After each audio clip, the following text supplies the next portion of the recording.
and welcome to the first episode of TB76's TSW Thoughts, where I will be reviewing Train Sim World products from my perspective, and what I like, don't like, and what can be improved.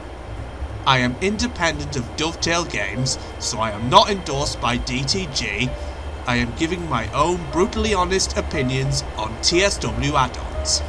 For the first episode, we are starting with the Riviera Line, Exeter, Paignton, Plymouth, one of the three core routes of Train Sim World 6, and probably one of the best core routes in the history of TSW, at least, definitely ranking high up. So let's have a look at this route. The Riviera Line runs from Exeter to Paignton and then on to Plymouth via Totnes. It is a remake of a Train Simulator Classic add-on, the Riviera Line between Exeter and Paignton, but the TSW version has a much welcome extension to Plymouth over the South Devon banks via Totnes and Ivy Bridge, giving contrasting environments and driving experience. The trains included are the Class 802 IET in both 5 and 9 car variants in GWR livery, the Class 150 in GWR livery, and for the Deluxe and Special Edition, the Class 220 Voyager in cross country livery. The Class 802 is not the first instance of the Hitachi IET in game. The first was the LNER 801 with Peterborough to Doncaster, and AAS's upcoming Avanti 805. Here is a side-by-side comparison of the interior differences between the two. One notable difference is that GWR lacks a buffet area unlike the LNER variant. This is a real-life interior of a GWR IET taken when I went to Cardiff Central last year. These are used for GWR services from London Paddington to Penzance via Plymouth or to Paignton, as well as Penzance to Cardiff Central services. Of interest, I found that the London-bound services tend to go via Westbury as opposed to via Bristol and Swindon.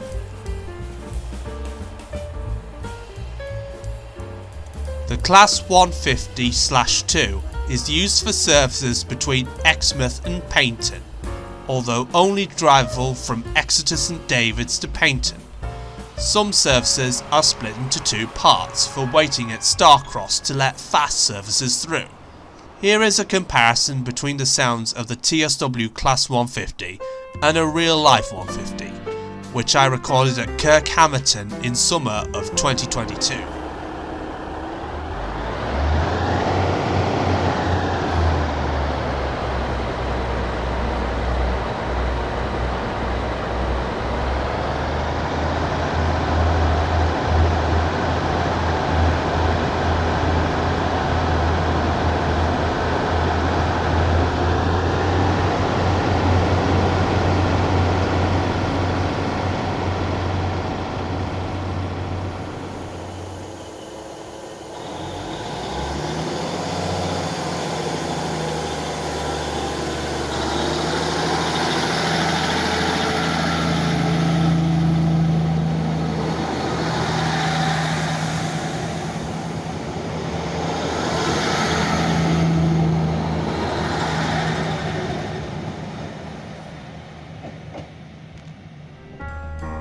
I actually used that clip on my video swapping the sounds with the 150 from, well, West Crapwell Local. The Cross Country 220 is used for cross-country services to the north via Birmingham New Street from either Plymouth or Penzance, or occasionally Paignton. The Paignton services go towards Manchester Piccadilly via Birmingham, and part of the Birmingham Crew route, which I plan to be the next episode of TB76's TSW Thoughts. Meanwhile, the services originating in Plymouth go to places like Edinburgh Waverley, Newcastle or Aberdeen via Birmingham, Derby, Sheffield, Leeds and York. Here is a comparison between the sounds of the TSW Class 220 and in real life, although what I filmed was a Class 221, but they have the same prime mover, the Cummins QSK19. This was filmed at Leeds Station a few days ago.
Other layers that are included but are not limited to the Class 166, which substitute for the Class 150s on the Painton to Xmas surfaces, but pending the Great Western Express update / remaster doesn't have the destination displays for these destinations.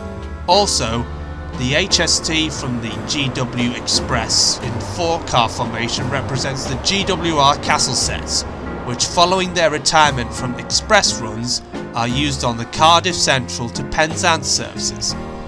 Freight and rail tour layers are also included, but I didn't record footage for these. The line west of Newton Abbot is much more challenging, windy and slower, as this is the famous South Devon Banks, challenging gradients of up to 1 in 36. In the days of steam, it was a real test of Swindon-built steam engines, and trains often had to be double-headed or backed up the gradients. A bit of this line also lies in the Dartmoor National Park between Totnes and Ivybridge. This clip of gameplay with the hood on shows the challenge of the South Devon Banks. The speed limit is typically no more than 60 miles per hour, while towards Exeter you can get up to speeds of 100 miles an hour. The scenery west of Newton Abbot is flatter and runs along the coast, and the section towards Painton, which lends its name to the line, the Riviera Line. The area of Torbay, where Tor, Torquay and Painton are located, is known as the English Riviera.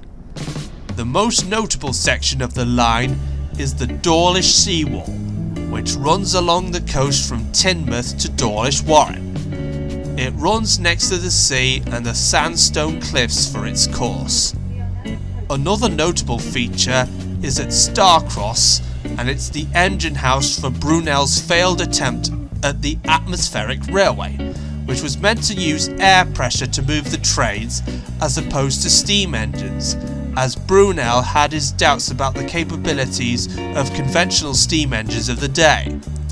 It only lasted a year before it was dismantled and conventional steam engines were used instead. The branch to Painton branches off just outside of Newton Abbot and has stations at Tor, Torquay. Wait, why does this look like something out of Fawlty Towers? And then Painton, where steam trains head off to Kingswear on the Dartmouth Steam Railway.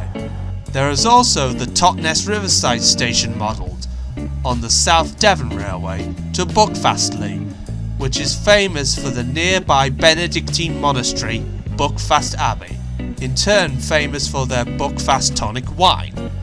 The line went on to Ashburton before the station and the line had to be closed in 1971 for improvements to the A38 road. The newly opened Marsh Barton station that opened on July the 4th, 2023 is also included in the route.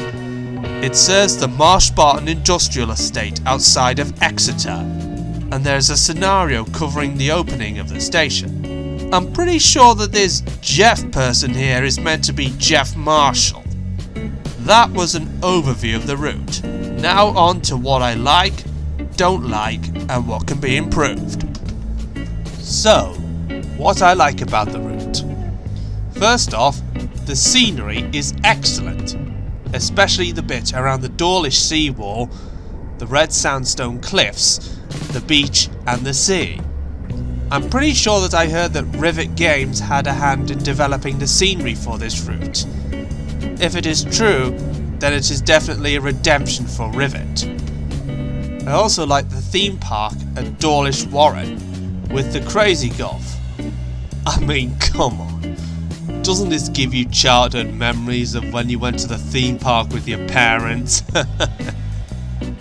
I also like the inclusion of 2 depots on the route, Plymouth Lara and Exeter TMD, which also means you can do empty stock moves towards the depot.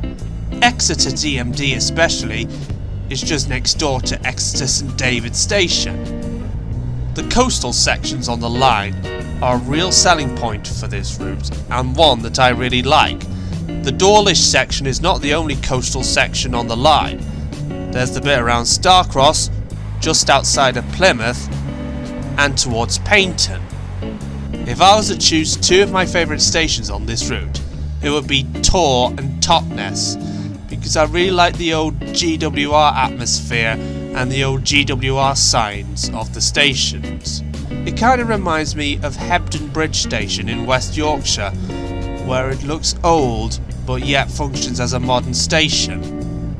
On the subject of stations, I really like how well modelled the train stations are, from the 1950s rebuild of Plymouth Station to the old style charm of Totnes Riverside, Torquay and Paignton. I also really like how well modelled the trains are, especially the Voyager. The Voyager comes out as best when it comes to how detailed the model is, especially on the inside. So, now for what I don't like. I will say that there is a lot of things that I am positive about on this route, more than negative, but future episodes will have add-ons where I will have definitely more to say that I don't like. However, there are some things that I can state that I do not like on this route. For one, and one real elephant in the room for me, especially at Totnes Riverside and Paignton, is the lack of any GWR steam engines, or ex-GWR rolling stock for that matter. I mean, if Dovetail didn't fuck up steam so badly, then we could well have had a GWR steam era route, maybe Swindon to Bristol with the GWR Kings and Castles Manors, or even some tank engines like the Panniers. That could really have worked out well for this route. The posters at Totnes Riverside and Paignton on the Dartmouth Steam Railway are out of place for a heritage railway. It really needs to be more like these older adverts you see at heritage railways, or going back to Peak Forest or Spirit of Steam. I don't know about you, but the headlights on the Class 802 on the first class or London end of the train, they don't look right. Why is only one pair of headlights at the bottom only illuminated while the top ones aren't? I don't know if this is real life or not, but it just doesn't sit right with me.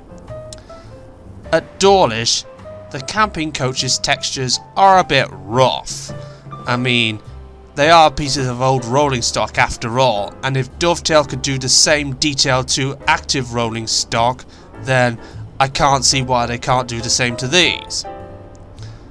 Also, why is this jack shaft still not animated on the 150? I mean, this goes back to West Crapwell Local and the model that was carried over to Cardiff City Network. Surely they could have animated it by now. They did so on the old 101, the 390, and a few others. So, what I think can be improved, for one, and I really think this is a critical one, should be the addition of the Class 221 Voyager. All the Dovetail really need to do is to change the bogies and add another coach on. Then, job's done. The Avocet line to Exmouth really should be included so that you can do the full Exmouth to Paignton route. I mean, yes, this route is non-linear, but I think it would be great if we also got the extension to Exmouth sometime. Skyhook should also do a GWR Class 158 Super Sprinter model, both the 2-car formation and their unusual 3-car formation. And on the subject of super sprinters, it would be also great if we had an actual South Western Railway Class 159, which would probably come as part of a Exeter to Salisbury route using the route hopping features as DC 4260 suggested, and but I've also really wanted to see that done in the 80s as well, with the Class 50 in Network Southeast and the matching Mark II coaches. So in conclusion, I think this has to be one of the best core routes in train sim world history. Definitely ranking high up there with Southeastern High Speed. The scenery is excellent, the trains are decent, the sounds are overall, they are okay to say the least. But like every Train Sim World product, and Train Sim World in general, there is room for improvement. So I would highly recommend this route for anybody wanting to play Train Sim World. The next episode of TB76's TSW Thoughts is planned to be the All Aboard Studios Birmingham to Crewe route, but I did the Riviera Line first because it is pending another update which should be coming this week. So, until next time, I'll see you later.